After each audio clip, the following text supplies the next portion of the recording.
10 heures après les tirs en direction de la ville de Gao, les militaires ont accentué les patrouilles et le résultat est là. Le site qui a servi à perpétrer ce forfait est localisé. Il est à 4 km du village de Batal au nord de Gao sur la route de Bourem. Au total, les 6 rampes qui ont servi à lancer les 6 roquettes et une 7e intacte sont la moisson du jour. Hier, une première patrouille est sortie dans la journée très rapidement pour essayer de pourchasser les éléments, sans succès. Dans la nuit, il y a une patrouille qui est sortie, qui a dormi dans les environs de Gao. Et ce matin très tôt, cette patrouille a découvert les rampes de lancement qui ont été utilisées hier pour effectuer les tirs. Et heureusement, il s'est préparé à lancer un autre obus sur Gao. Et c'est cet obus que vous avez découvert sur place. Et vous avez dû constater qu'on a 7 rampes de lancement. Et déjà 6 ont été utilisées, ce qui correspond aux 5 coups tirés hier.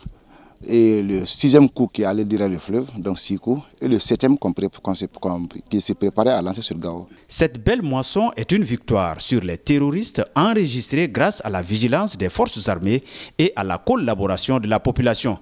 C'est ce travail collégial qui doit être perpétué afin de relever les défis. Tous les 6 obus ont été mis à feu à partir de téléphones portables. Ils composent des numéros. Vous avez dû voir les morceaux de téléphone éparpillés.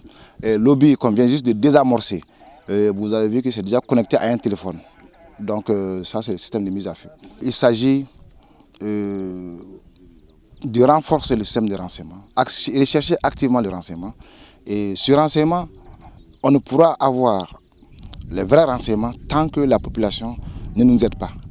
On est à côté d'un village de Gao où vivent des Maliens et ces éléments qui viennent déposer ces obus, ces rampes artisanales ont été fabriquées dans des menuiseries métalliques. Les gens pouvaient donner déjà l'information. Si la population ne participe pas à fournir le renseignement aux forces armées de sécurité, on va souffrir et le chemin est long. La paix, elle est pour tout le monde. Après un diagnostic poussé autour de ce engin, les spécialistes des explosifs de l'opération Serval et du GETIA Elou l'ont désamorcé avant de le détruire définitivement.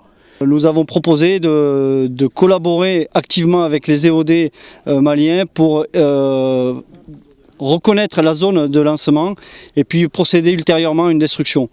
Donc la coopération s'est très bien passée. Les forces armées promettent de faire mieux que ça dans les jours à venir afin d'anéantir l'ennemi pour toujours.